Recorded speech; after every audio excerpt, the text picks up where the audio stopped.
Good morning, I'm Miranda Khan. We begin your Newsmax Now update with breaking news out of Ferguson, Missouri. 2 police officers are recovering now after being shot early this morning. This is what it looked like last night outside Ferguson Police Headquarters.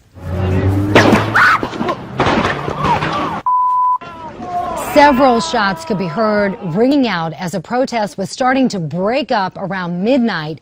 One officer was struck in the face, the other in the shoulder.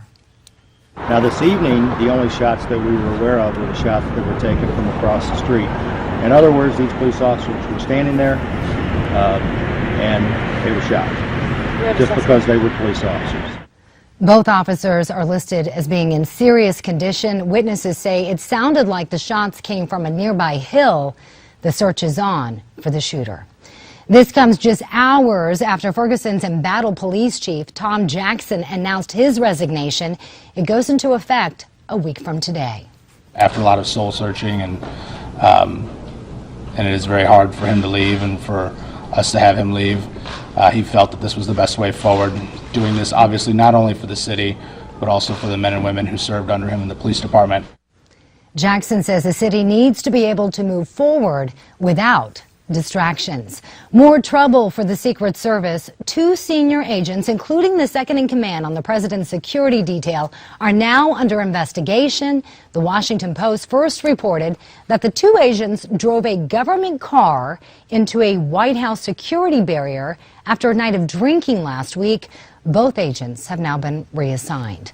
The search resumes today for the Black Hawk helicopter that crashed off the Florida coast Tuesday night with 11 people on board. Last night, there was a candlelight vigil. Hundreds packed a pier praying for the 7 Marines and 4 soldiers, all of whom are presumed dead. Some debris and human remains have washed up ashore. And police make an arrest in that attempted kidnapping of a toddler in Washington state. It turns out what was thought to be a man caught on this surveillance video that you can see was actually a 15-year-old boy.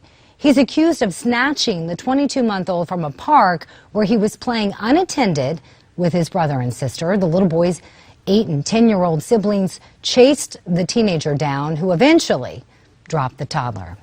And back on Earth at last, 2 Russians and an American have landed in Kazakhstan after leaving the International Space Station. Astronaut Barry Wilmore and the Russian cosmonaut spent nearly 6 months in space. That was your very latest Newsmax Now update. We'll have more coming your way in about 30 minutes.